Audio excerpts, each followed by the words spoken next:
Ну, добрый вечер. Нашего гостя я уже представлял. Это Барри Фарберн из Англии, из города Брайтон, который находится недалеко от Лондона.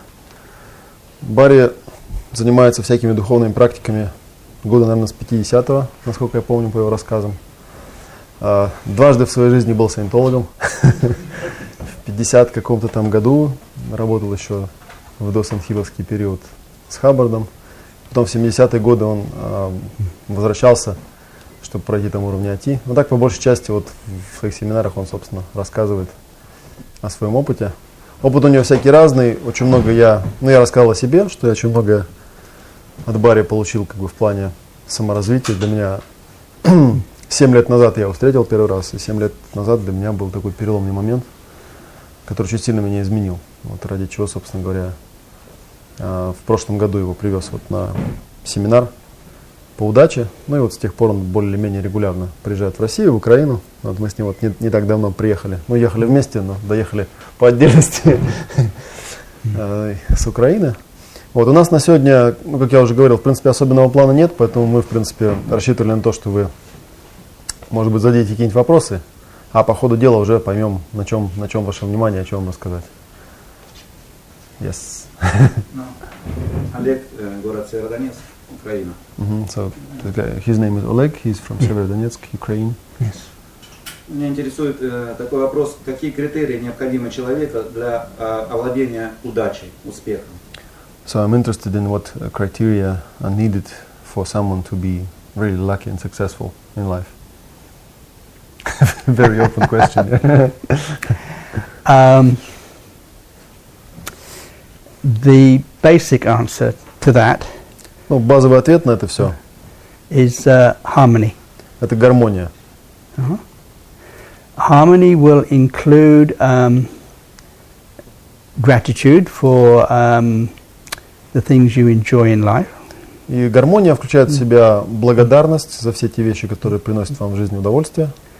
And in order to have the appropriate gratitude, А для того, чтобы излучать эту соответствующую благодарность, you have to have the correct appreciation нужно, чтобы вы умели адекватно оценивать то, что с вами происходит. for somebody or something or the situation. То есть людей, предметы или ситуации, которые у вас случаются, вам встречаются.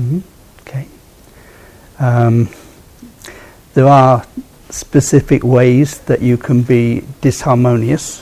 Ну и дальше есть уже конкретные аспекты, которые могут приводить к нарушению этой гармонии. And some are not so obvious. И некоторые из них не такие уж очевидные. Such as overrunning or not realize when you've had a success. Например, такие как превышение, то есть ситуация, когда вы не осознаете, что вы уже достигли успеха и начинаете делать что-то уже после этого. But the basic is harmony. Но по сути это все сводится к гармонии все равно. Yeah. Вот. I could add that there's a saying, the meek shall inherit the earth. Есть, ну, я могу что-то вот добавить, есть такая поговорка, что кроткие наследуют землю, как в Библии написано. But I read once that the earlier, original version of that Я однажды прочитал, что в реальном тексте, в более ранней версии, было написано немного по-другому. was he who rides easy in the saddle shall inherit the earth. Там было написано: тот, кто легко сидит в седле, наследует землю. Ну, легко скачет в седле, наследует землю. But to do that, you will need to be in harmony with yourself. И для того, чтобы легко скакать в седле, нужно быть в гармонии с самим собой. И чтобы удержаться. And to hold yourself in a saddle. Yes.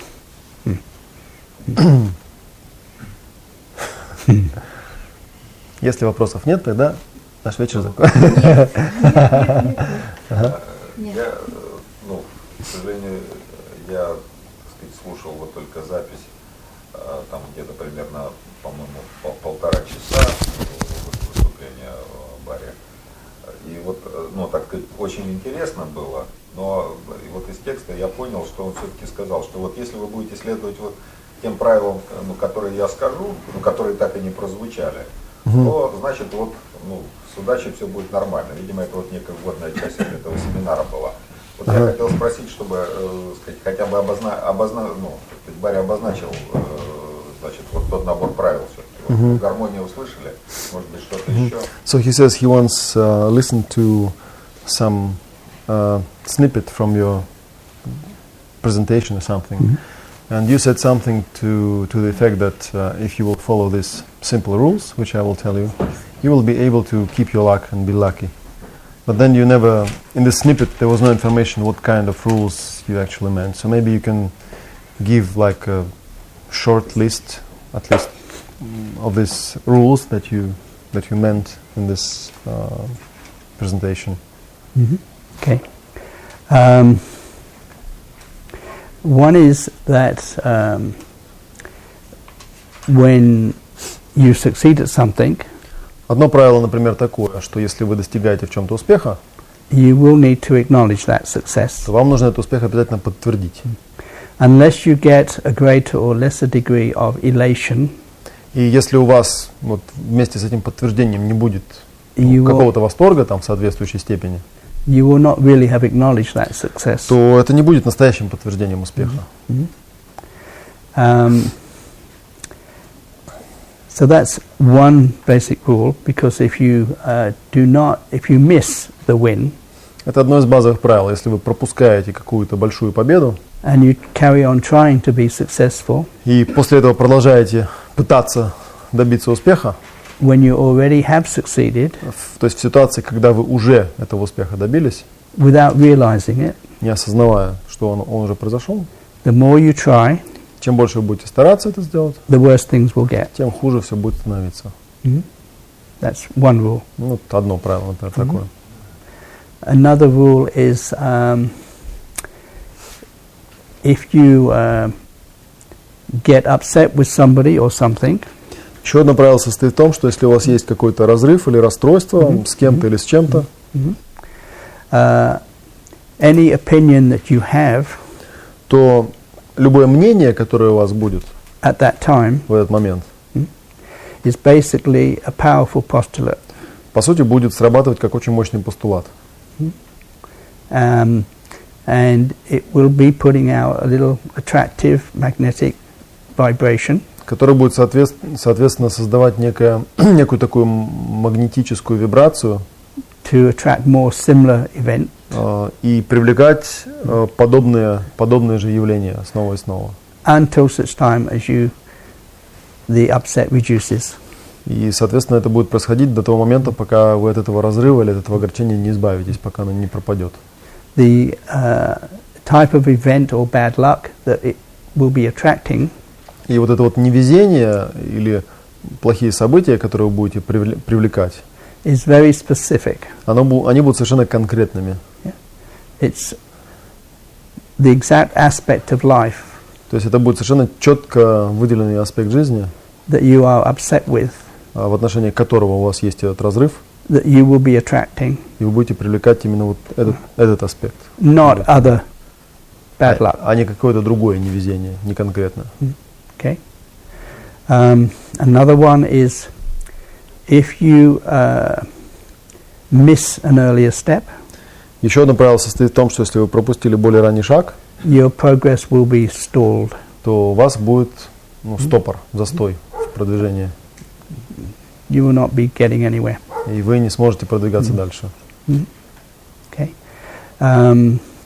They are probably the three most important. Вот, наверное, если все эти три правила, это три наиболее важных правила, Yeah. Можно по которые есть. поводу последнего уточнить? About the last one.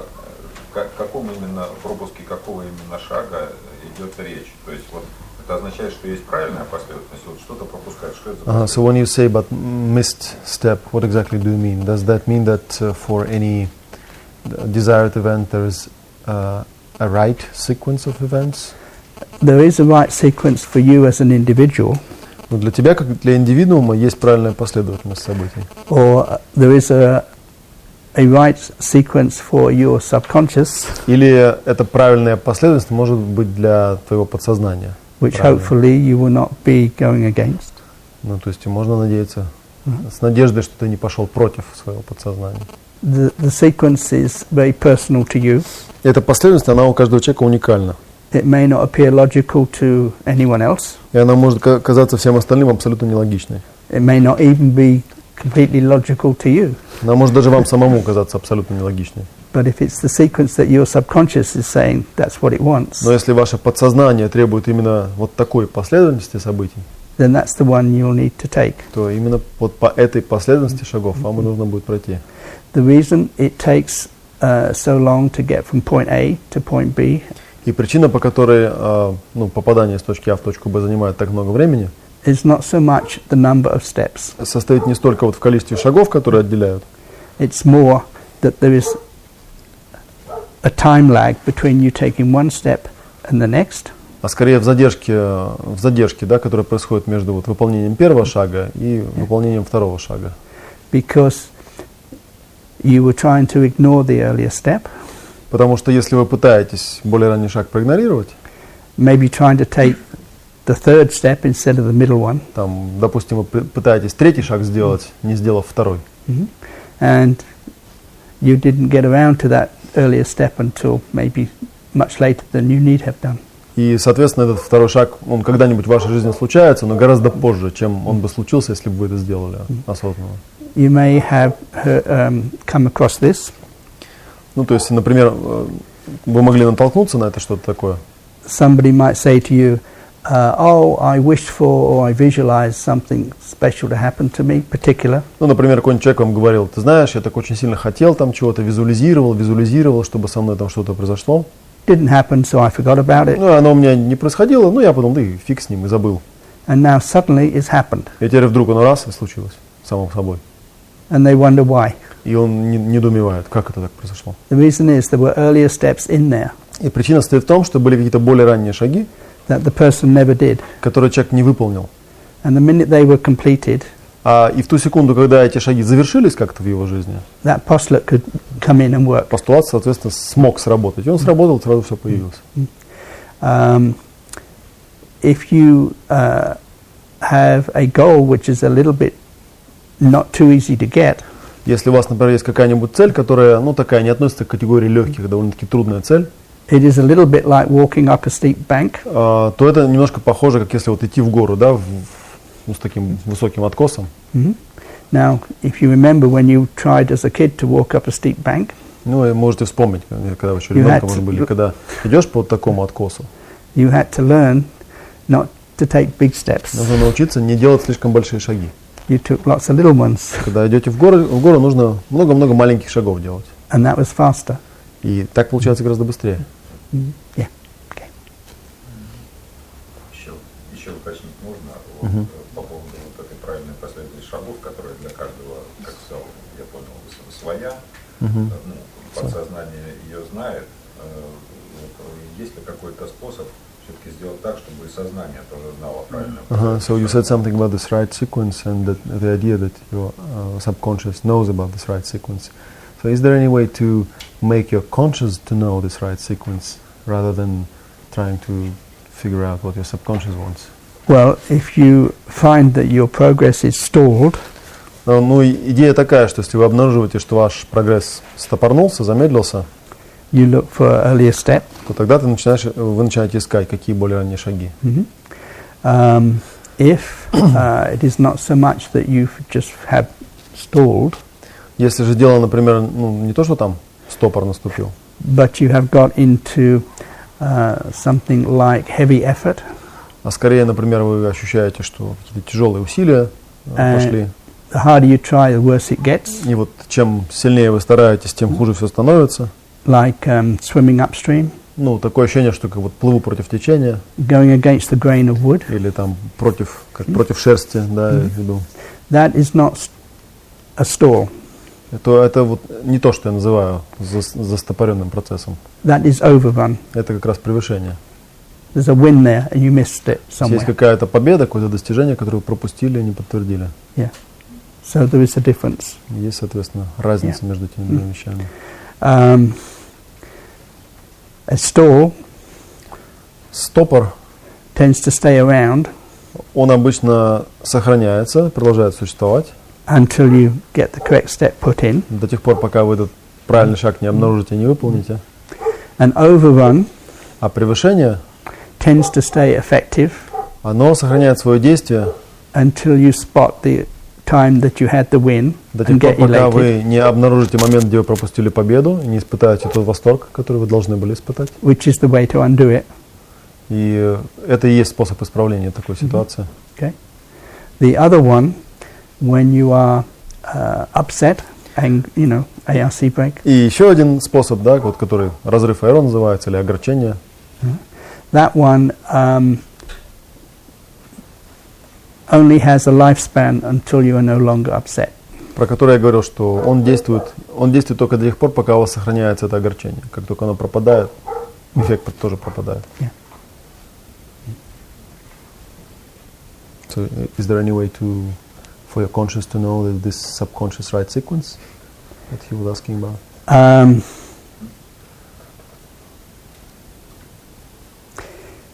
So basically, I think his question is how to find this mist.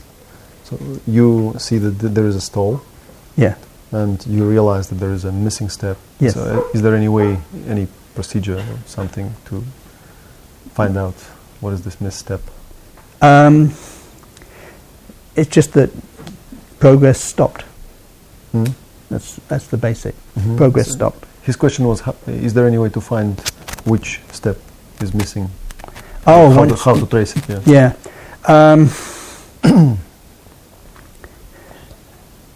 I find it best to write down the ideal situation I want to get to. Мгм. Ну, то есть я просто перезадал вопрос, и Барри говорит, что я такой способ использовал, допустим, я брал и старался как можно четче прописать в себе желаемую ситуацию идеальную, Yeah.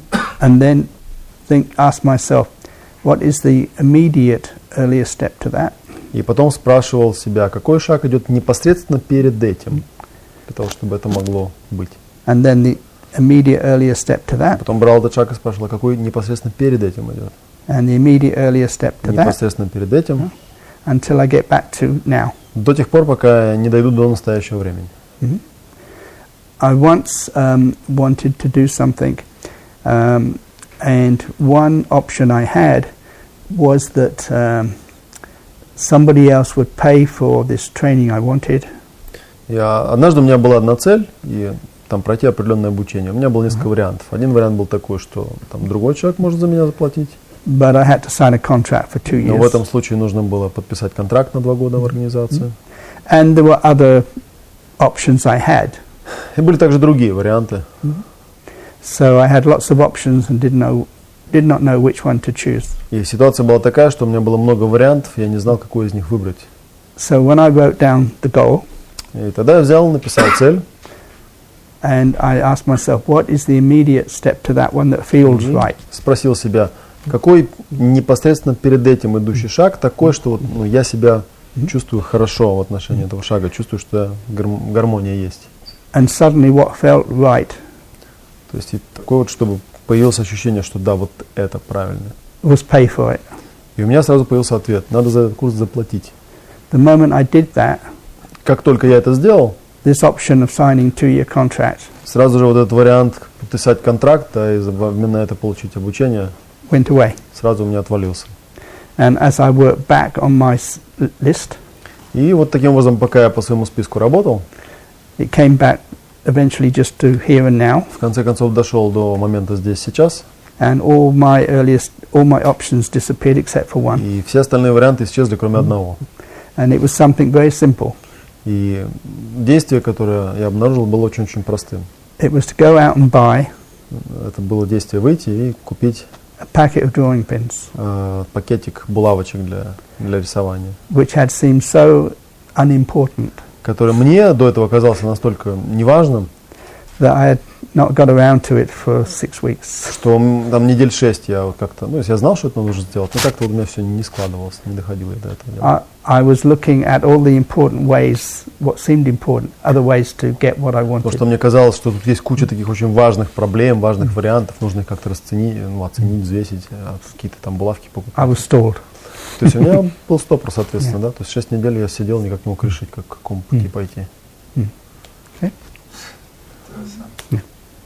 Я пока слушала Барри, у меня возникло две мысли. Первое, это что должен быть очень высокий уровень осознания, то есть четкое прописание цели, каждый шаг, анализ и осознание, да? А с другой стороны, надо чувствовать, вот идет или не идет. То есть смысл в чередовании того и другого. She says that she had two thoughts. On one hand, listening to you, she realized that you should have quite high level of awareness. So like knowing what ideal thing you want to get and all these steps in between. And on the other hand, you were saying about being able to feel what you need. So what's the idea? It's like switching from planning to feeling and back and back again. Yes, when part of the trick is to ask the right question. Ну, в принципе, да. Хотя часть фокуса состоит в том, чтобы вовремя задать себе правильный вопрос. Sometimes when you do not get an answer or a good answer, То есть, другими словами, когда ответ, который ты приходишь, он какой-то не такой, и ты не можешь почувствовать, что он вот то, что тебе надо, значит, возможно, что неправильный вопрос просто был задан. you have not asked the right question. Что вопрос, который вы задали, был не тот, который должен быть. When I was working, before I decided to work it out backwards, И прежде чем я вот решил, что нужно работать именно вот задом наперед, I had the wrong question. у меня просто был неправильный вопрос, по сути. My question was, well, what do I do now, next? У меня был вопрос задом наперед. Я спрашивал себя, а что мне нужно сделать сейчас? Следующее, да, действие в будущем. When I did it this way А round, когда я сделал наоборот, то сделал идеальную картину и пошел обратным ходом, as soon as I got paid for it, it felt right. как только я вот написал, да, заплатить за это, сразу я почувствовал, вот он, правильный ответ. The more you get used to the idea of, does this feel right? Чем больше вы приучаете к себя вот к этому ощущению, да, правильности чего-то, правильности какого-то действия, The more you become sensitive. тем больше развивается у вас чувствительность. Yeah. Можно понять это так, что самое главное – это чувство, что на них основывается все.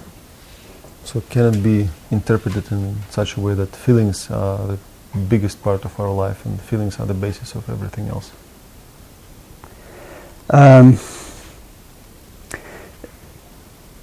Feelings are probably underrated in our society.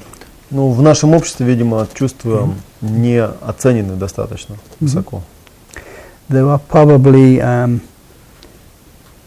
two areas. Наверное, есть вот две области. One is the stimulus response feelings, Одна область — это вот чувство типа стимул-реакции, negative ones. особенно которые негативные. And perhaps in order not to be too much influenced by that, И, наверное, для того, чтобы избавиться от излишней подверженности вот таким штукам, we have developed our thinking analytical mind. мы развили у себя вот этот вот думающий, аналитический ум. But then concentrating so much on this thinking analytical mind, С другой стороны, если слишком сильно концентрироваться на этом думающем, аналитическом уме, we lose sight of this other mind here. мы начинаем терять вот другое ощущение этого другого ума, вот здесь, который. There is next to your heart, А вот здесь, вот рядом с сердцем, there is a little bunch of neurons, есть такое скопление, комок нейронов, like a little brain, как маленький мозг. and that's is linked to your intuition, И этот маленький мозг, он связан с интуицией, с вашей. and it is very intuitive, И он очень интуитивный and it is very fast, и очень быстро работающий. and usually it's a very soft voice, И обычно он очень таким мягким голосом с вами общается. and therefore when we have been concentrating so much on this, И, следовательно, когда мы слишком сильно начинаем вот здесь вот концентрироваться, we miss this. мы начинаем упускать вот это. There is some work being done by a researcher in America, Был один американский исследователь, который провел работу в этом направлении, and he uses a biofeedback, и он использует вот обратную биосвязь, very similar to what I use or what we've experienced, same machine basically. ну, в принципе, та же самая вот эта КГР, да, кожно-гальваническая реакция, то есть такая же машина, более сложная просто. And in his research, he puts people on the machine. И в своих исследованиях он как бы подключает людей к этому прибору. He has a television camera, И у него есть там- TV screen, и у него есть там телеэкран такой, он ставит перед человеком, and picture flashes up, на котором с очень большой скоростью показываются картинки, one after another, одна за другой. Randomly, Ну, в случайном порядке. nice pictures. Ну, приятные картинки. But every so often there is a nasty picture, Но время от времени между ними вклинивается какая-нибудь одна неприятная картинка. accident or something. Какая-нибудь там авария там, или что-то такое. When this picture comes up, И когда эта картинка там проскакивает, the machine reacts. ну, машина показывает реакцию. But interesting, Но интересный факт. the machine reacts a split second before the picture is on the screen. Состоит в том, что реакция машины возникает на некоторую долю секунды раньше, чем на экране появляется эта картинка. In other words, this has awareness Другими словами, вот эта штука, она обладает осознанием, about a split second ahead of present time. которое чуть-чуть смотрит вперед во времени. То есть оно еще осознает то, что еще не случилось. But it is usually so soft, Но обычно оно настолько мягко это делает, you miss. что вы просто здесь его пропускаете. Sometimes a person in a dangerous situation, И иногда вот человек попадает в опасную ситуацию, this awareness comes out a little further than a split second. и вот это вот осознание, оно способно работать немножко заглядывая в будущее. То есть у нас какую-то долю секунды раньше срабатывает. Can be 1, 2, 3, even longer. Иногда это бывает секунда, 2, 3, даже дольше иногда срабатывает. Yeah. Будущее. Теперь понятно, почему есть такое некое предчувствие чего-то там плохого. Мгм. находится. Now I understand what I feel in here when I Yes, know that yeah. something bad Yes. can happen. Yes, sir. Что при этом надо делать? So what do you have to do if you feel something like that?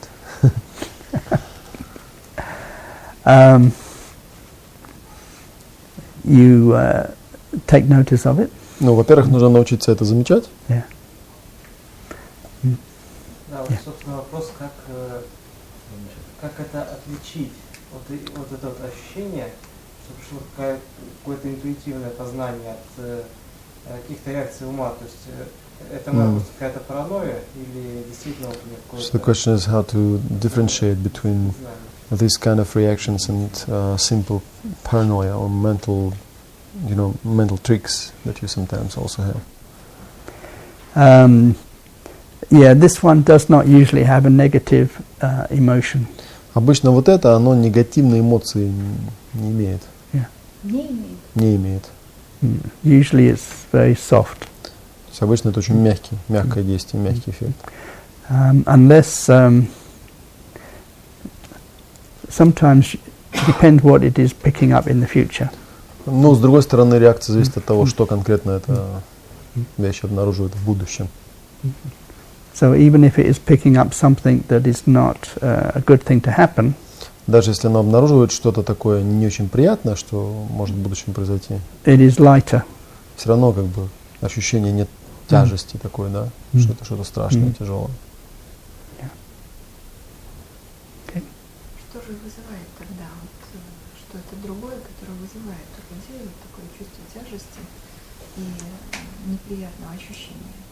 Это So there must be something else then, which make something else, which feels heavy when you sort of feel that something bad will happen in the future. Well,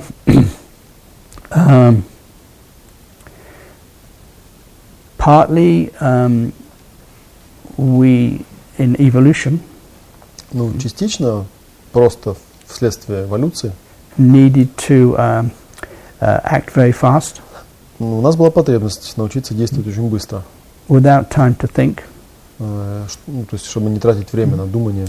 and therefore bodies Вследствие чего тела, tend to be trained они как бы дрессируются определенным образом by repetition. через повторение. If you make a body do something repetitively, Если вы заставляете тело делать что-то повторно, снова и снова, it builds up a trained reflex. оно в себе закрепляет некий рефлекс дрессированный. So if you've been out to a war zone, И поэтому, например, если вы там были долго в какой-нибудь там зоне боевых действий, and this is heavily trained in, и у вас вот этот вот навык как бы жестко закрепился, and a noise like a gun goes off, и, например, там какая-нибудь машина едет, она бахнула там на улице, да, you can get a reaction. у вас раз реакция сразу. And it has to be faster than time to think. И эта реакция она должна случиться быстрее, то есть чтобы не нужно было думать. Have you ever seen on nature programs? Если, например, вы смотрели какие-нибудь передачи по каналу «Природа», Nature, A crowd of lots of birds, показывают огромное количество птиц там сидит, например, где-то, and they all take off at the и same вдруг time. раз, и вся стая взлетает одновременно. That's because lots of birds, some are looking in one direction, others are looking at others. То есть происходит потому, что сидит стая птиц, да, одни птицы в одну сторону смотрят, другие в другую. So if you're a bird looking in this direction, допустим, если вы там птица смотрите в этом направлении, and a baboon is behind you, а там какой-нибудь бабуин rushing in, бежит, да, на стае, но он где-то вот там. some bird that sees it takes off. И те птицы, которые видят, они срываются. You don't have time to look around to see И у what's вас, happening. вы же не будете оборачиваться и смотреть что-то. If the other bird takes off, То есть если птица сорвалась перед вами, да, you take off. вы тоже Quick. срываетесь, быстро реагируете сразу. And because you don't have time, Потому что времени нет.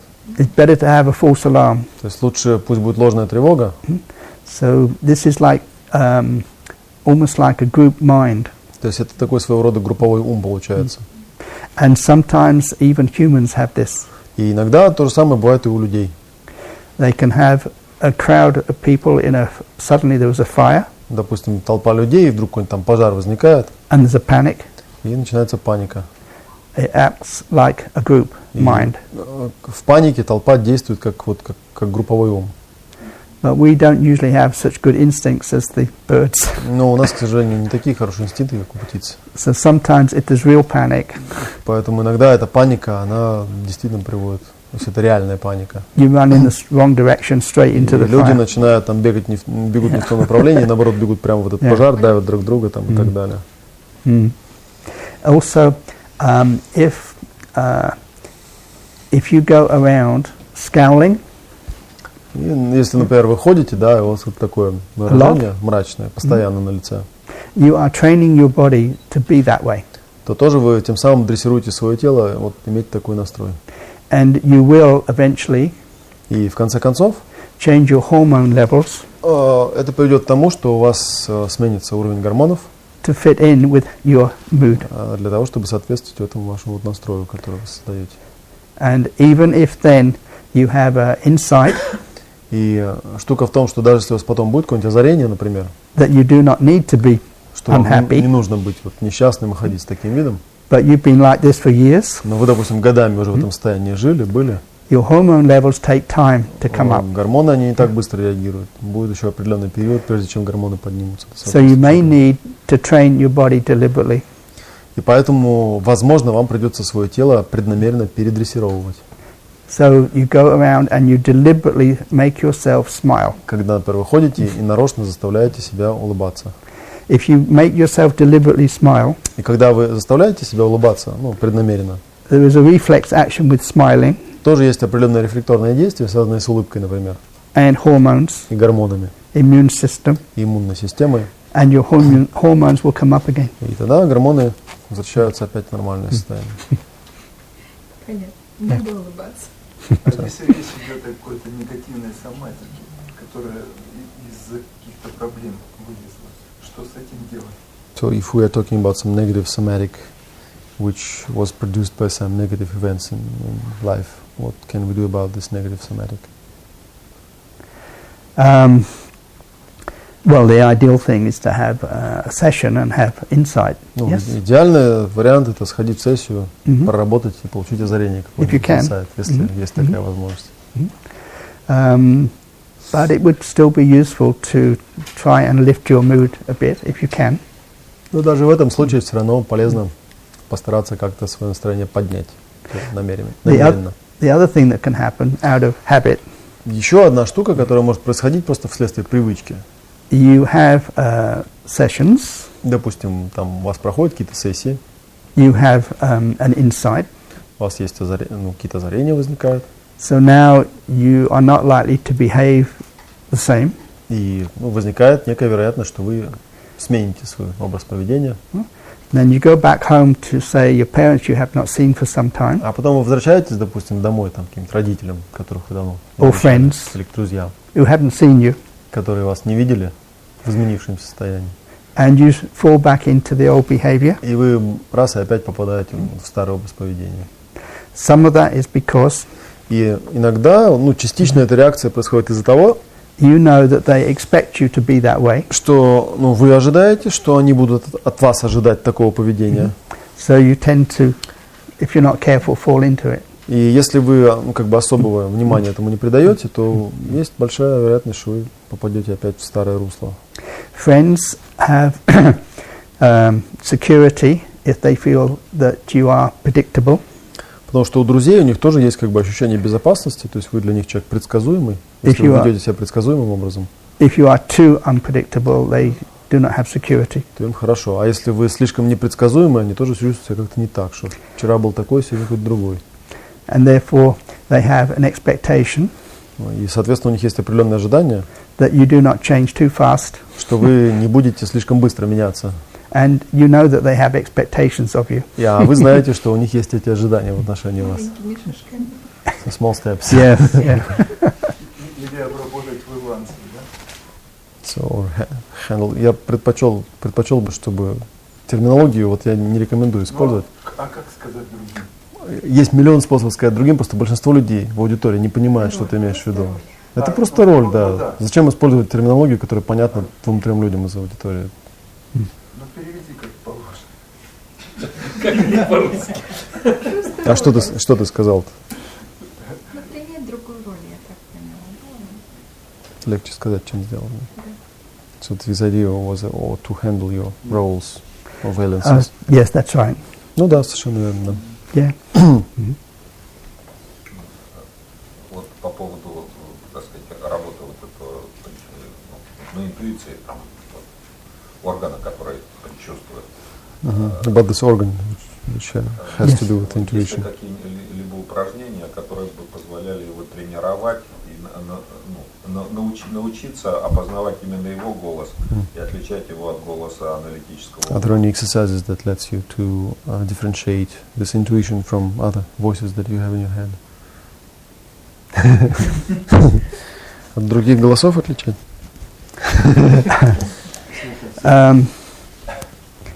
The negative ones От негативных имеется в виду, да? tend to be repetitive.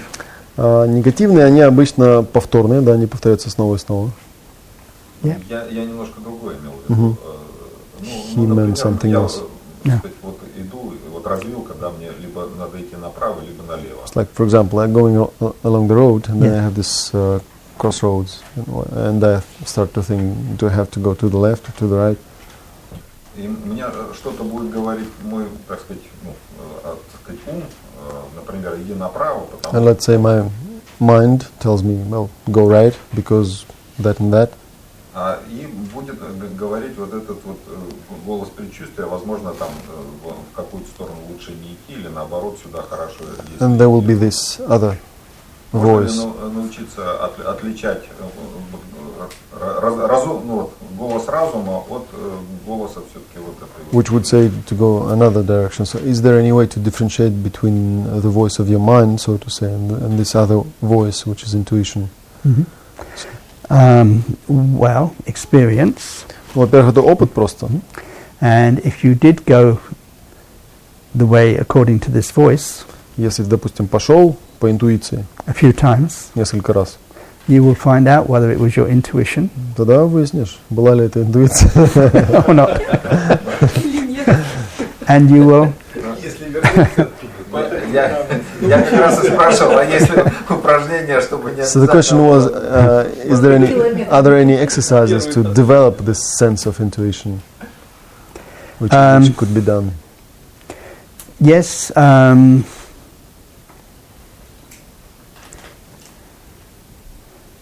Yes, you can do. One thing you can do, if you have a difficult situation coming up in the future, or it might happen. Ну, есть такие разные способы. Например, один способ, допустим, у тебя какая-нибудь ситуация, которая в будущем должна произойти, и ты не можешь решить, так, как пойти, так или эдак в отношении этой ситуации. You can get the idea in your mind and visualize, if you like, Ты можешь представить себе это в уме, ну, визуализировать, да, скажем так, that when this event suddenly occurs, что когда это событие внезапно произойдет, you will respond in the best way. то ты среагируешь на это наиболее правильным, оптимальным образом. Okay? Without deciding beforehand what the right way is. При этом не принимая заранее решения, в чем, собственно, будет этот наиболее правильный способ состоять. I'll give you an example. Ну, я приведу пример, чтобы было понятно. My ex, Моя бывшая жена, she's not always the most polite person. она человек такой не всегда очень вежливый. So she can be a little brusque. И она может быть иногда очень резкой.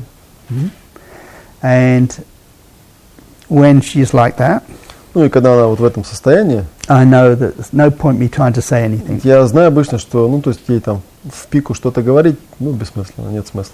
He's going to be dismissive. Ну, потому что она скажет, да, you know. короче, пошлет, в общем, с этим всем делом. So one day, this had happened quite a few times. Вот. И был однажды такой день, когда это очень, ну, как бы, несколько раз подряд случилось, слишком много раз. And I decided that the next time Я принял такое happened. решение, что в следующий раз, когда это произойдет, my intuition would make me respond the right way. моя интуиция поможет мне среагировать правильным образом. And so the next time I'm staying with her И вот как-то раз я у нее гостил, and her partner, ну и там еще был ее партнер. we are good friends. Ну, мы, в общем, дружим, как бы, да, проблем особых нет в отношениях. So in the morning, I've got up, I'm in dressing gown. И вот я утром встал в пижаме, It's early. ну, раннее утро, Her partner is there, he's in a dressing gown. и там вот ее партнер тоже в пижаме. She comes up to me И вот она подходит ко мне and said, oh, get dressed. She said his workman will be coming. и говорит, что ты на тебе надето, оденься нормально, сейчас придет там рабочий, будут ремонт делать. And without thinking about it, И я даже как бы без всякого думания об этом, I did something that, as far as I know, I've never done before in my life. я совершил такое действие, которое, по моим данным, я никогда до того, никогда раньше этого не делал. In fact, I think it's something, as far as I know, I cannot do. И, в общем, это такое действие, которое, в общем, я и не могу сейчас сделать. But this time I did it. Но в тот раз я это сделал. I raised a left eyebrow. То есть я так приподнял бровь, так посмотрел на нее. And she stopped И она остановилась and apologized. и извинилась. And she does not apologize. А она не извиняется никогда, ни перед кем. It's that little touch sometimes that is just right. Иногда вот это вот Yeah. как бы, да, легкое прикосновение, оно лучше действует, чем что-то другое. I have a rule also in sessions, when I'm giving И sessions. у меня есть такое правило в сессиях тоже, вот когда я сессии провожу. I never use a big gun Я никогда не использую большую пушку, when a little gun will do. когда, в общем, маленький пистолетик нормально будет. I never use a big complicated technique Никогда я не использую сложную, мощную, супер навороченную технику, if the little technique is working. когда можно сделать дело с помощью маленькой техники. If it's working and we're getting there, Если она работает, если она дает нам нужный результат, I don't think, oh, let's hurry up, use a big technique. то No, есть no. я не тороплюсь, не начинаю там залезать, так, давай сейчас тут супер мощное оружие применим, все снесет сразу. You can almost say, you can say about a session Можно как бы сказать такую вещь по поводу сессии, that the less you have to do, что чем меньше вам приходится в сессии делать, the better the session is going. тем лучше получается сессия, тем лучше идет сессия. Mhm. Yeah. I have certain rules about a session, У меня есть определенные правила в отношении сессий. not exactly a Hippocratic oath, but Ну, не то, что там клятва Гиппократа, да, но что-то вроде того. one is you do no harm, Ну, одно правило – не навреди, or at least more good than harm. или, по крайней мере, так сказать, навреди, но чтобы пользы было больше, чем вреда. That's the chief rule. Это главное. The Правило. second rule Второе правило is do not get in the way of the client making progress. – это не мешай клиенту продвигаться, не мешай клиенту делать прогресс. And the other one is that rapport Еще одно правило – это рапорт, is more important than the technique. эмпатия, да, она важнее, чем техника. And the other one I have already said. И еще одно правило, которое я уже озвучивал. Yeah, use a little technique. Ну, то, что маленькая техника. Используйте маленькую технику самую. The other one is, as a processor counselor, И еще одна штука, что будучи процессором, you are консультантом, not there to look good. вы в сессии работаете не для того, чтобы выглядеть убедительно или классно. You are not there to look impressive to the client. И вы ведете сессию не для того, чтобы какое-то впечатление произвести на клиента. Вообще не для этого это делается. If that happens, it is a side effect, Если такое происходит, да, это может быть побочным эффектом, and it will happen if the session goes well. и оно случится, если вы сделаете все But it хорошо. should never be a goal of yours to look good in front of a client. Но никогда у вас не должно быть такой цели выглядеть красиво в глазах клиента. Yeah. Okay. Такие дела. Good. Я хочу сказать, что я никогда раньше не знала о Барри. И когда я на сайте прочитала о нем, это была первая такая информация, был первый семинар, и я почувствовала такое тепло, вот такое что-то, этот человек мне показался таким вот великим, таким каким-то, я не могу передать это чувство, это было чувство. Но в этот момент я не могла поехать в Москву, и я не могла попасть на этот семинар. И я до такой степени захотела увидеть его. Я сама себе сказала, наступит момент, я все равно его увижу. Поеду в Касимов и притяну его. Да, это целая легенда. И я очень рада, что я вижу его. Я действительно не ошиблась. Я чувствую. She says she never knew you before, but when she first saw the information about your first workshop in Moscow, she felt so much warmth and such a special kind of feeling about you that I said to myself that one time in the future I will meet this person and I will see him. Okay. And что-то еще говорила? Я хотела. Спасибо. Thank you. Но я хотела это сказать, и я хотела еще попросить, чтобы он рассказал о самом большом в его жизни вот таком восторге, который он испытал и поделился с нами, чтобы мы вот тоже чуть-чуть почувствовали то, что чувствовал он. So that's what she wanted to tell you, and what she wanted to ask you to do is maybe if you can tell us about your biggest elation that you ever had in your life, so that we maybe would be able to feel this elation that you had at the time.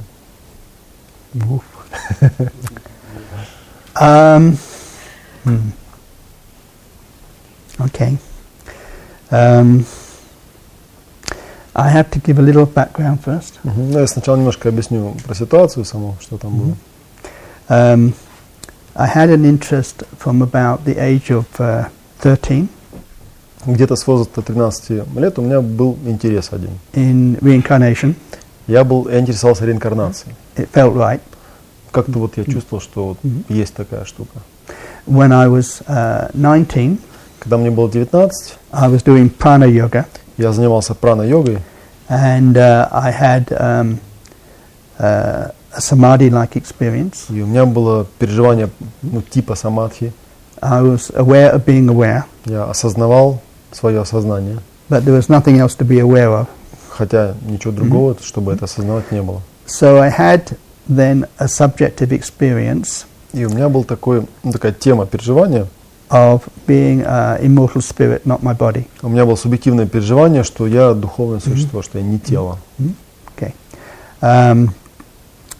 I did not have until later any experience to do with Great Spirit, God, consciousness, or whatever you want to call that. И у меня до этого не было никаких переживаний, связанных с Богом, с этим высшим сознанием, или как бы это там ни называли, какими бы словами это ни называли. But in 1988, Но в 1988 году I was doing some meditation, я практиковал определенную медитацию, listening to music, слушая музыку. and I had a little thought go through my mind, И у меня маленькая такая мысль проскочила в голове. a familiar thought, знакомая мысль, that I had many times in my life, которая мне очень часто в голове возникала, which was, I do not mind going through a hard time if I'm going to get benefit at the end. Мысль была такая, что я не возражаю, если со мной случится что-нибудь очень плохое, если в конце будет какое-нибудь мощное достижение.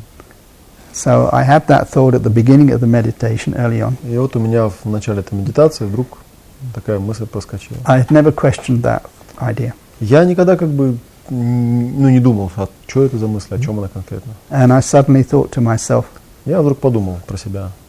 wait a minute, Подожди. why can't I have a good time right from the beginning? Why do I have to have a hard time first? То есть, а почему нельзя, чтобы сразу с самого начала все было классно? Почему нужно вот сначала, чтобы тяжело было, фигово, а потом классно, чтобы стало? And that thought took me, И вот эта мысль, она меня стартанула куда-то. and I left my body. Я вышел из тела, I left this planet. я вышел с этой планеты. I was actually outside this galaxy, Я оказался снаружи этой галактики. and I was looking at the galaxy very slowly Я turning, смотрел на галактику, смотрел, как она медленно поворачивается. and it came to me И тут до меня дошло, that the Creator что Создатель had created the universe создал Вселенную with a great deal of love с огромным количеством любви and a great deal of aesthetic и огромным appreciation. количеством эстетического наслаждения.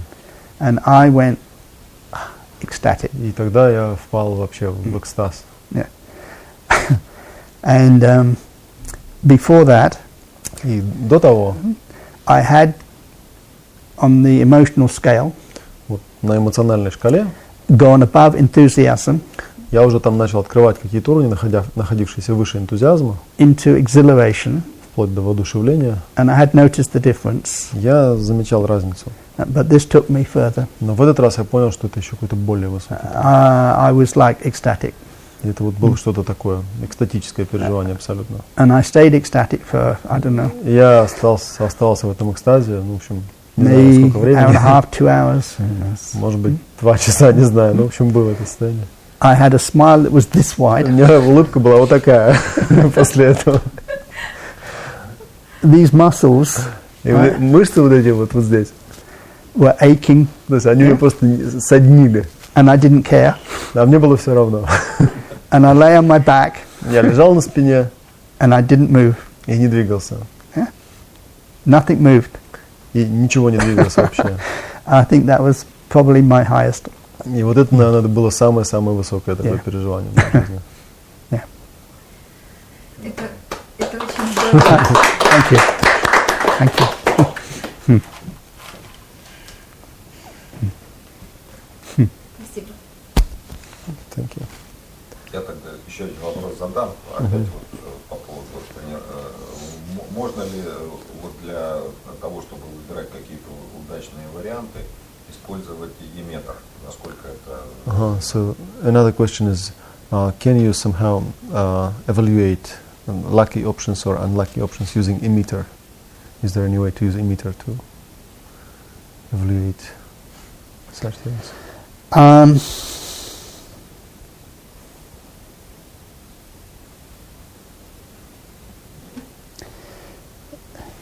Well, the meter could react on the correct best choice, Ну, в принципе, метр будет давать показания на правильный выбор, да, на правильный вариант. but remember that the meter is a response to how you are. Didn't get a response. The meter is a response to what happens with you. То есть, что метр, он просто показывает, какие реакции происходят у вас в данный момент, да? It's like in Scientology, То есть, как вот в саентологии его используют, there was so much emphasis on having what they call floating needle, они настолько сильно делали акцент на то, что в конце обязательно должна быть плавающая стрелка, that auditors would be worried about the needle floating что аудиторы вначале очень сильно беспокоятся по поводу того, плавает стрелка там, не плавает. more than they were worried Больше, чем, собственно говоря, внимание у них about the client feeling уходило, good. собственно, что человек чувствует при этом. Yeah, yeah. But the thing that I think they did not really spot or Я думаю, acknowledge я думаю, что тут они упустили, не подтвердили очень важный момент, очень важную вещь.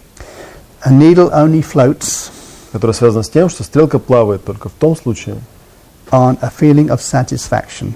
когда есть чувство удовлетворения. When you experience satisfaction, Когда вы чувствуете удовлетворение, needle will float. то стрелка, она поплывет. So you do not worry about whether or not it floated, И, собственно, беспокоиться о том, плавала она или не плавала, или будет она плавать. just the satisfaction. Можно не волноваться об этом. Если есть удовлетворение, она будет плавать. And sometimes И иногда the client gets a little win клиент получает какую-то маленькую победу, and you get a little satisfaction, и вы получаете маленькое. and then the Маленькую attention goes плавочку. quickly on to the next one, А потом у него переключается внимание на какую-то следующую тему, but they still had a satisfaction. но у него все равно все еще это удовлетворение остается. There is another technique which takes a little practice. Есть на самом деле другая еще одна техника, которая требует некоторой практики. If you have a choice between two things, Если у вас есть выбор между двумя вариантами, два варианта есть, and you have no idea which is the best, и никакой идеи о том, какой вариант лучше, you can use this technique. вы можете использовать эту технику. You cannot use this technique Ее нельзя использовать, if really you already know which is the best one. если вы уже и так знаете, какой вариант лучше. Okay. And you cannot use this technique in order to test whether the technique works. Ее нельзя использовать для того, чтобы проверить, работает эта техника или не работает. Okay? All right. You do this technique when you are quite fairly alert, И техника это делается в таком состоянии, когда вы достаточно в таком бдительном состоянии есть. it does not work so well when you are tired. То есть, если вы подустали там, да, или как-то напряжены, то она не так хорошо работает. It might, but it's more difficult. Может сработать, но проблематичнее просто будет. Okay. So you say, has this choice got the yawn? И вариант такой, то есть вы берете этот вариант, смотрите, зевнете вы на этом варианте или нет. Or has this choice got the yawn? Или вот этот вариант, зевнете вы на него или нет. Whichever one gives you the yawn, И тот вариант, на котором вы зевнете, that's the one to go for. это тот, который нужно взять. This reflex works better when you have been practicing it a while. И этот рефлекс, он лучше срабатывает, если вы его некоторое время попрактикуете. Okay? Good. It's something I discovered for myself in the 1960s. Это еще в 60-е годы я вот сам обнаружил такой вот вариант, такую опцию. Просто состояние или момент победы вот важно почувствовать, как бы просто почувствовать, что ты достиг этого момента победы, или именно как бы его отпраздновать, или не знаю, вот как-то для себя вот не знаю, ну да, отпраздновать на самом деле, как-то порадоваться этому моменту, или просто достаточно как-то отметить, вот он был. Ну, он же как раз про это говорил, что надо именно, чтобы elation был, восторг был. А если ты просто скажешь, ну да, это случилось, то это не настоящее подтверждение. Как Барри отпраздновал своего озарения. А чего праздновать? Там же был восторг уже. Basically, he asked the same question. If you have this achievement, that you should acknowledge it, not just acknowledge it verbally or something, but acknowledge it with, like, celebrate it and say, yeah. Unless you have some lift of mood, То есть, если у тебя в этот момент не происходит какого-то it is not acknowledged. подъема настроения, да, то это не настоящее подтверждение, это не полное подтверждение. Thinking does not. Потому что я обычно своей победы как бы боюсь как-то отпраздновать, отмечать, и как-то раз, ну, чтобы она не пропала куда-то, я как-то отмечаю, что она есть, но как бы так спокойно. What he says that if I have some achievement, I'm sort of afraid to celebrate it because I think maybe it will disappear if I will celebrate it too much. So I try to calm myself down and say, well. When you have this elation, когда восторг этот у тебя вот происходит, it recharges your life force. Этот восторг, он перезаряжает вот жизненную силу твою. So it is best to stay with it. И лучше, ну, как бы в нем остаться некоторое время, да, если он есть. And not cut it short. А не обрывать его. Life will eventually give you the next challenge. Потому что жизнь, она, в общем, подбросит тебе следующую проблему довольно быстро. but you do yourself no good if you stop. Но Ahead. это неправильно, когда у тебя есть какая-то победа, ты радуешься, да, ты говоришь, так, спокойно, не надо радоваться. Надо радоваться. А можно ли спугнуть удачу? Допустим, если я говорю об удаче, там, кому-то делюсь удачей, а потом раз она уходит. So what if I'm lucky and I start to tell other people how lucky I am? Could this harm my luck if I share? It does not have to, Ну, не обязательно, не всегда. but you may have some little postulate thought on the idea of telling somebody something. Но если у вас есть какие-то напряги, да, допустим, какая-то маленькая мысль, какой-нибудь постулатик по поводу того, что если я им расскажу, то... Or if it is someone with whom you have a little bit of stress or charge, Или, допустим, это, ты расскажешь какому-то человеку, который, ну, не очень хорошие отношения с тобой имеет, какие-то заряды. and you tell them, then И ты ему It may trigger рассказываешь, something. что это может тоже что-то стимулировать, включить. Yeah. Так что вот в этом случае может и Лучше не говорить. на негатив. So better not to say. Так я прихожу, yeah, говорю, generally, yes. Ну, в общем, да. лучше. прибегаю, говорю, Until «Вау, after. классно, там, удача. Страсти приплыли, порадоваться.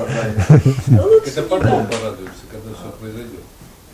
Придется самому Так радоваться. что сейчас быстренько в келью и там радуешься, что закончил Китая. So if you have some achievement, you should run away from people and celebrate it without anyone around.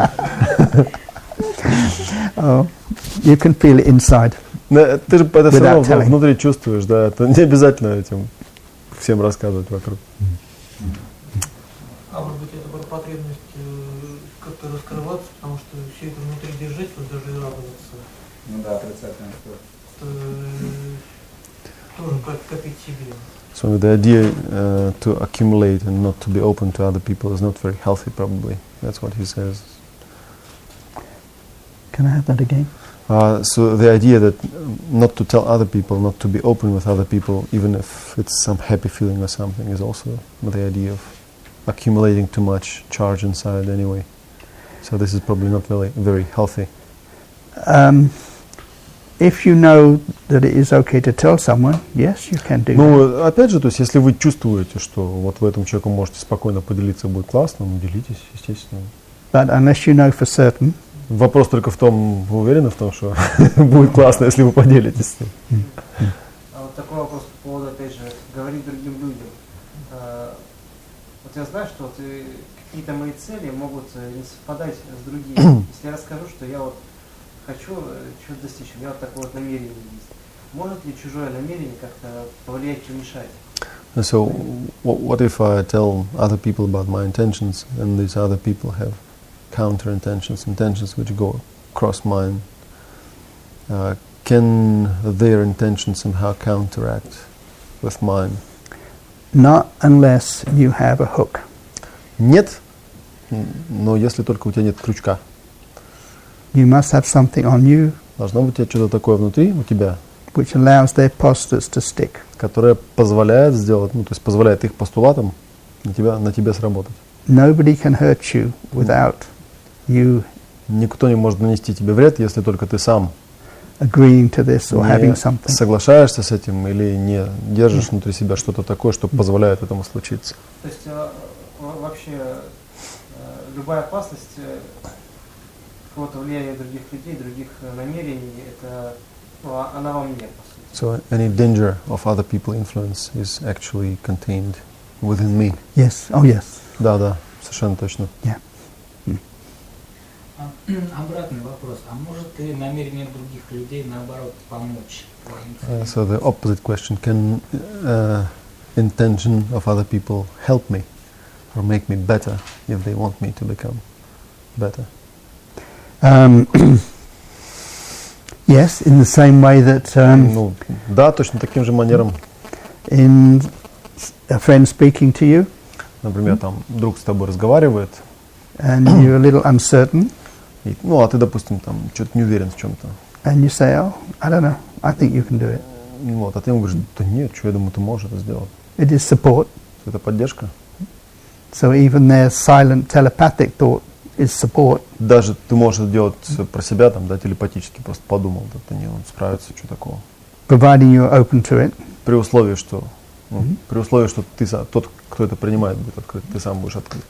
If you are the sort that does not believe in telepathy, Ну, а если вы там не верите в телепатию, всякие такие штуки, or anything spiritual, или там духовные какие-нибудь вещи, then it is possible if somebody sent you supportive telepathic thought, тогда вероятно, что если кто-то вам пошлет какую-нибудь поддерживающую мысль, там, телепатическую, you would not know it, or you have a war against. вы не узнаете или не будете, как бы, поставите стенку, да, и не услышите этого. Yeah, so.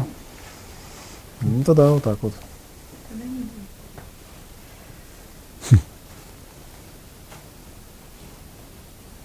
Я бы хотела попросить, чтобы вы рассказали что-нибудь еще об этой большой, такой огромной божественной любви. Об этом. Can you talk a little bit more about this heavenly God love? Возможность услышать то, чего мы Because this is a possibility for us to hear about something that you wouldn't be able to hear about. All these questions we can ask. Yeah. We can give to Oleg and he will answer us. So I just want to use the opportunity to hear something that Oleg wouldn't be able to tell us.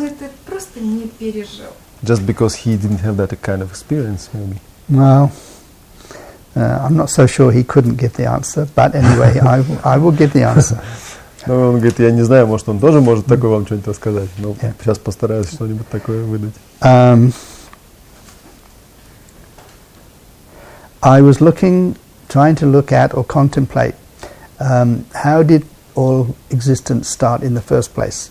Однажды меня волновала такая идея, ну, как бы я созерцал такую идею, откуда все пошло, вот, как это все вообще началось, вот это вот все вообще. Все. And it seemed to me that in the beginning, we also worry about it. Consciousness, yes, created what we have. Ну и как бы общий принцип-то понятен, что сознание как-то, наверное, создало вот это все.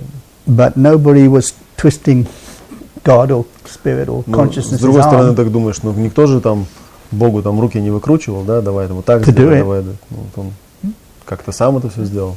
Therefore, вследствие чего? It must have been done wholeheartedly. Он, наверное, это сделал от всей души. If it was done wholeheartedly, а если он это сделал от всей души, then consciousness was totally in favor of what was created. То значит, вот эта вот осознанность, сознание было полностью вот, ну, в пользу того, что было создано, работало.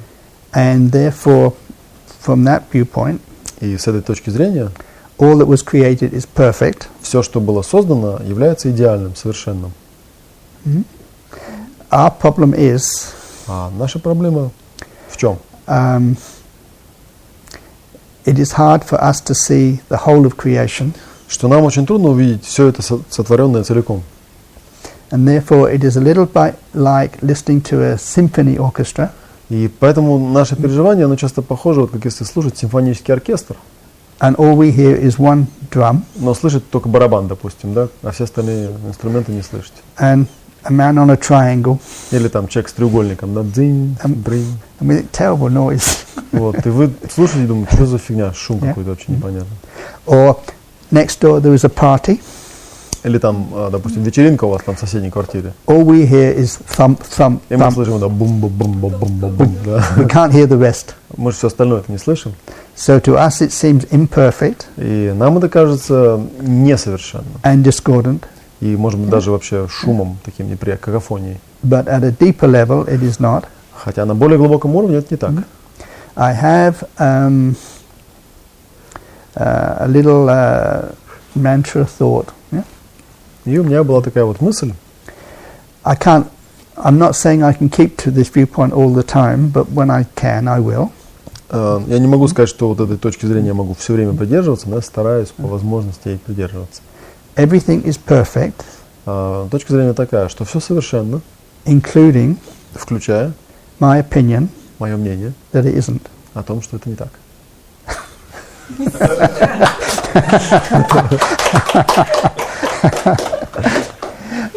When I can get into that mood, И когда я попадаю вот в это настроение, I feel good. я начинаю себя очень хорошо чувствовать. Things work out for me. И как-то все само собой образуется. I mean, everything flows for me. Boom, Все boom, как-то, boom, boom. в общем, потоки все текут, все нормально случается. However, Однако you cannot do that я не могу это делать in order to change anything. для того, чтобы что-то изменить. If you're trying to change something, Если вы пытаетесь что-то изменить, you're saying it isn't better. то вы же говорите, значит, что это It doesn't несовершенно. work. Тогда оно не сработает. You can only do it in order to feel better. Это можно сделать для того, чтобы почувствовать себя хорошо. But the side effect is that everything Но comes together, побочный flows, эффект состоит в том, yeah. что как-то все само собой совмещается, организуется и происходит так, как должно произойти. Yeah. However, do keep in mind this. Однако помните следующее, Great blessings что самые великие благословения often first come in disguise. сначала часто приходят в маскировке. У меня такой специфичный вопрос, как мне кажется. Можно ли сделать само изменение так, чтобы оно было совершенным? Самому? Нет, не самому. Here's a very special question. Question is, can you change something so that the change itself will be perfect? Можешь допустить. Бог создал все совершенно, включая мою... Конечно, это правильно. И вопрос твой. Твое то, что я изменение. несовершенен. И, соответственно, может быть, и изменение туда же. So maybe you can work out this viewpoint that God created everything perfect, including my opinion that it is not like that, Yes. and including my desire to change it. Yes, yes, and you can have, yes, Ну even да, your да. desire to change things Можно и is так, да, то perfect. есть Бог создал все совершенно, включая мое мнение о том, что это не так, и включая мое желание это изменить. The the other aspect I got on that, Еще один аспект был вот связанный тоже с этим, we are perfect in our imperfection. то есть как бы что мы совершенны в своем несовершенстве. We are supposed to be imperfect, То есть нас сделали несовершенными, потому что это совершенно. but we are perfect in being И imperfect. мы совершенны в том, что мы несовершенны. Because we are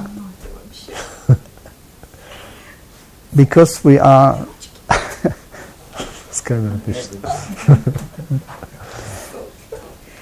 because we are apparently imperfect, И поскольку мы несовершенны, это очевидно, which is part of the illusion, это тоже часть иллюзии. Это тоже and it is a perfect illusion. и иллюзия совершенна. Yeah? We can have a journey Мы можем, например, иметь какое-то путешествие and experiences и переживание, опыт, where as spiritual beings в которых духовные существа, we have the apparency of moving from here to more perfection, как духовные существа, у нас есть такая иллюзия, что мы из некого несовершенного состояния перемещаемся в более совершенное. but the whole story is really perfect. Но вся эта история целиком, она абсолютно совершенна.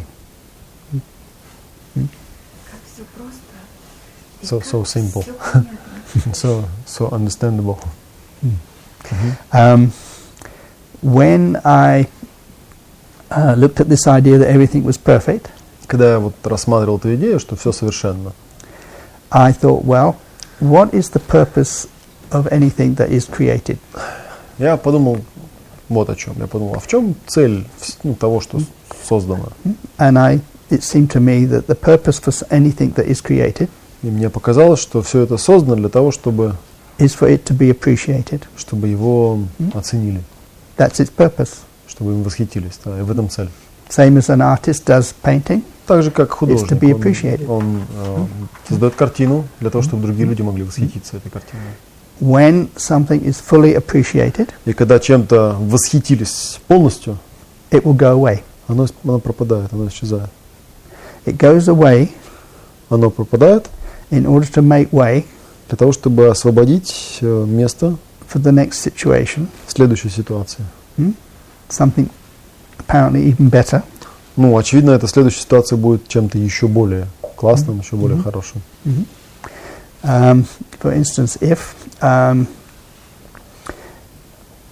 if you come across and you meet someone who is a con man, Например, если вдруг вы встречаетесь с каким-нибудь жуликом, попадается вам жулик, confidence trickster, If you do not appreciate Если вы не восхититесь that that person is a con man, тем, что он такой вот классный жулик, искусный жулик, you will be in danger of losing money or whatever. то вы можете попасть в опасную ситуацию, вы можете сильно потерять деньги. But if you appreciated that person was a con man, Но если вы вот оцените, да, восхититесь, что жулик, классный, you will see жулик, through that con man. тогда вы сможете увидеть насквозь. He will no longer be a con man to you, И он для вас уже перестанет быть жуликом. so he has gone. И он как бы пропадет. Господи, как же все просто. So simple. Есть ли какой-нибудь процесс, связанный с этим, то есть восхитился чем-то, своим несовершенством, или там Is there any проблемой? process that have to do with this appreciation, like you have some imperfection in yourself, then you can appreciate it somehow, and so that to make it disappear? Okay. Let's supposing somebody comes to you for a session, Предположим, кто-нибудь пришел к вам на сессию, and they tell you about something very traumatic that happened a few years ago. и они вам рассказывают какое-нибудь очень травматичное происшествие, которое там несколько лет назад, допустим, произошло. And in the beginning they want it to go away, И вначале они хотели, чтобы это там всё пропало, куда-нибудь исчезло, they don't want to look at it, и они вообще не хотели на это все смотреть. but you give them a session Но вы провели человеку сессию, and you ask questions or whatever, задавали вопросы или что-то там делали, and eventually they get willing to look, и в конце концов у человека появилась способность смотреть, and they inspect, и он начинает смотреть, изучать, что там and they произошло, start to get insights, начинает получать какие-то озарения, and eventually they're not trying to get rid of it, и в конце концов у него уже нет желания избавляться от этого. they are trying to hold it there in order to Он inspect. старается уже наоборот как-то удержать, рассмотреть, что же там такое произошло. Then they start to understand it better. Так он потом начинает лучше понимать, что там произошло. Then they can see how fantastic some of their postulates were А потом он в какой-то момент видит, насколько мощно сработали некоторые постулаты, которые у него там that были, brought this about, которые создали это событие. and they can even get to a sense of wonder. И он может даже иногда достичь такого ощущения просто чуда. Вообще надо же, как оно. And appreciate it. И восхититься этим.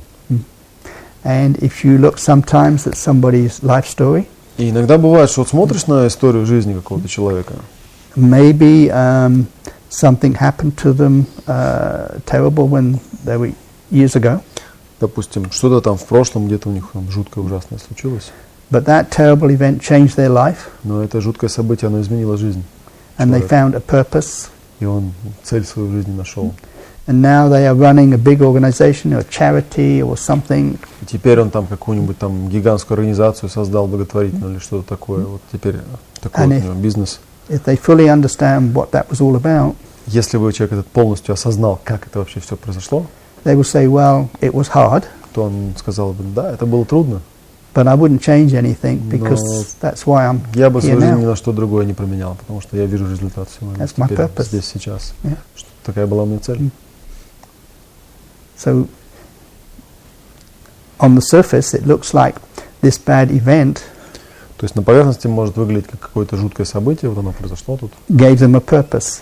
и оказывается, что это дало человеку определенную цель.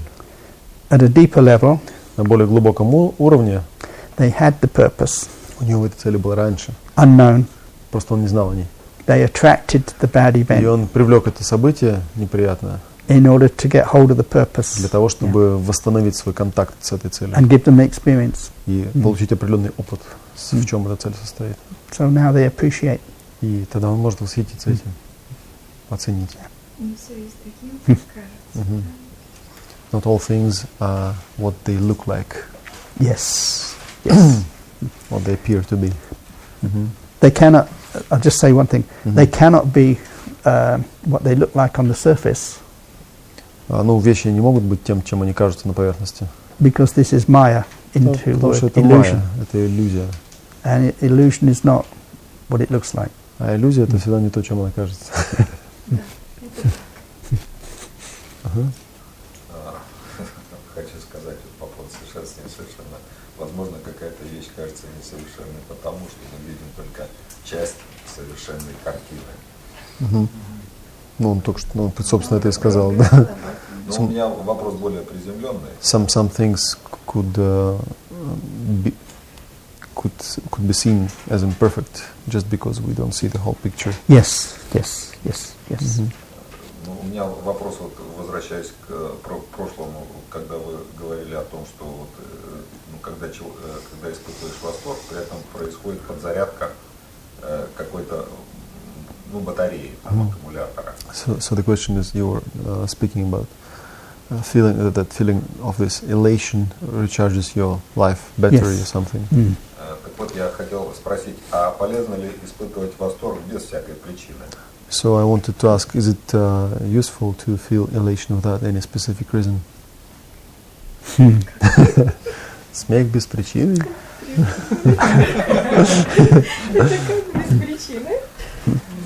There is a saying in Russian which basically translates as elation without a real reason is a symptom of foolishness, something like that. Which means, like, you know, only fools have elation without any specific reason outside.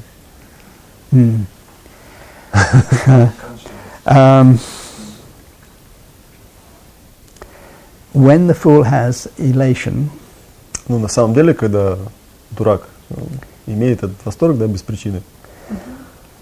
The mistake, if you want to call it mistake, ошибка, ну, если вообще это называть ошибкой, is not so much the elation on itself, состоит не столько в том, что у него этот восторг, but the opinions that go with it.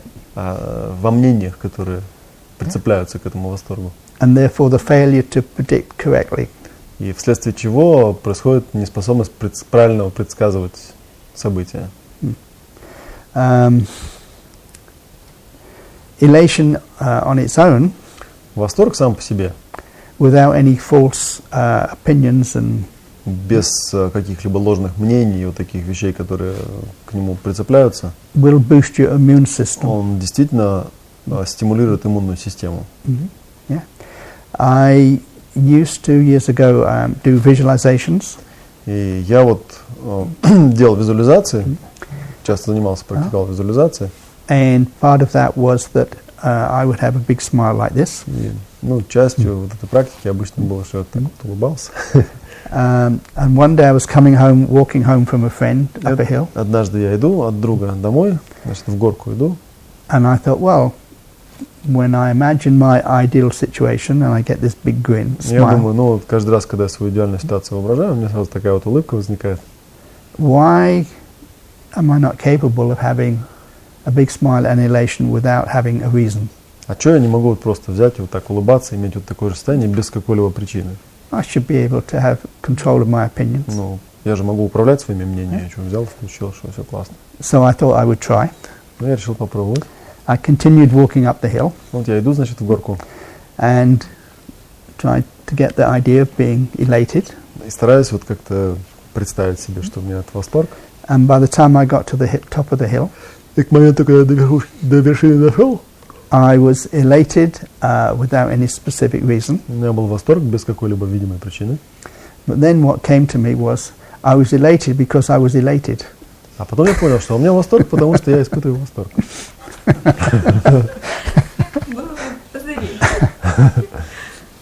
Исходя из этого, для Барри, кем является шут для Барри, исходя из этого?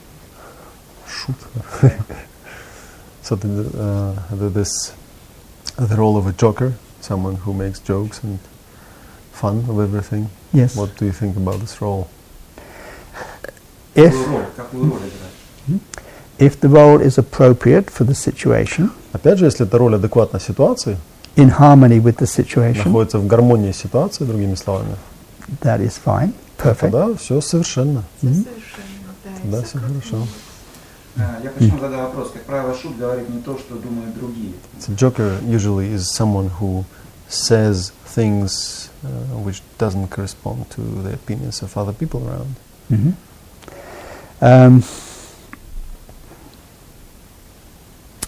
Okay. People will sometimes complain to you, particularly if you're a counselor. Ну, например, так можно сказать. Иногда люди жалуются на что-то. Особенно если вы там процессор, они приходят и жалуются. Да, вот то не так, все не так.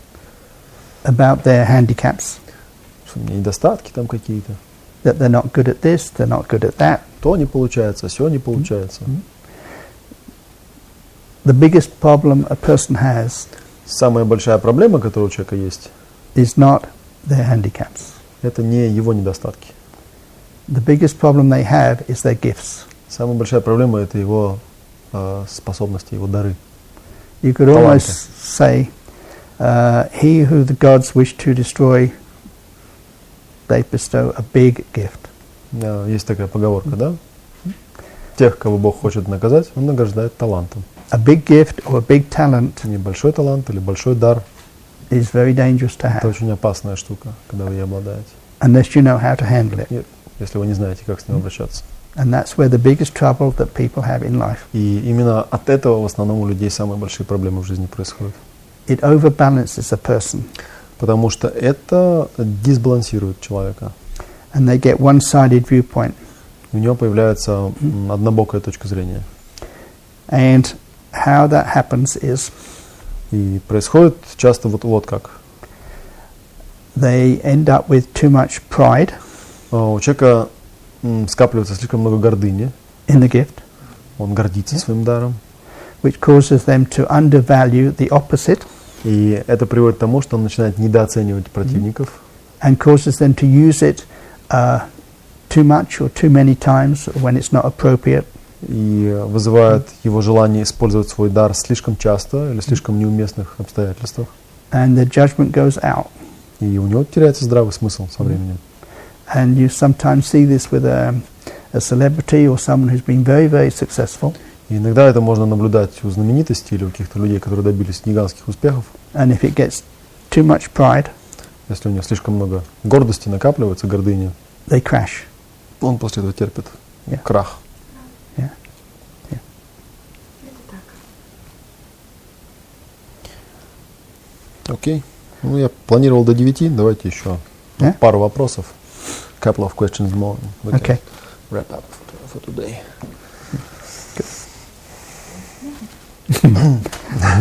Все, 2 вопроса заняли уже, да? Самый активный. Я заметила, что у меня с детства была все время одна и та же ситуация. Когда я предвижу какое-то событие, оно не совершается. So from my early childhood, I had this strange thing when I had a prediction, feeling of some future event. It will never happen. It would never happen. Я получаю двойку, ожидаю скандала, его нет. It's like, for example, if I get a bad mark in school and I think there's going to be a scandal at home, there will be no scandal. Выучила задание, ожидаю пятерки, ее тоже нет. Or I learned some lesson very well, so I expect to have high mark, and they don't call me up. I don't get it. Я в результате стала бояться проживать какие-то хорошие события, предвидеть какую-то удачу. So as a result, I started to be afraid to think about some lucky moments or good moments in future. И у меня сейчас вот в процессе рассказа Барри появилась такая мысль, что, может быть, это тоже мой постулат. So while I was listening to what you were saying, I thought maybe this is some kind of postulate of mine. Yeah. И это позволяет мне не ставить цели, So чтобы... this is like preventing me from setting goals or purposes. Yes. Yes. Это всё правильно. Yeah. Да, Спасибо, да. Барри. Thank you. You're welcome. Вот, еще возвращаясь к вопросу восторга, который надо бы испытывать, когда случается что-то So хорошее. also about the elation when you should have when something good happens to you. Можно ли предполагать, что если мы испытываем восторг тогда, когда у нас случается что-то хорошее, мы тем самым создаем условный рефлекс нашего бессознательного, что нам нравится, чтобы это происходило в будущем? Can we consider that when we create this elation when something good is happening to us, is that we somehow train our subconscious to know what we actually like in this life, so that subconscious can give us more of what we like? Yes, yes. Yes. Да? Yeah. Да? Да. Окей. Okay. Ну хорошо, я думаю, что на сегодня пока достаточно, да? Да. Барри еще будет здесь 2 дня. Так что если мы захотим, мы можем его еще как-нибудь... У нас будет guest star. Как-нибудь мы его можем на семинар, например, где-нибудь в середине вставить, он заселебрит что-нибудь нам. Мы будем Да. очень Да. рады этому. Всем спасибо, да. Да. До, Барри, огромное до завтра. спасибо. Thank you very much. Thank you. Thank you very much. Спасибо. Thank you. Thank you. Thank you for your good questions.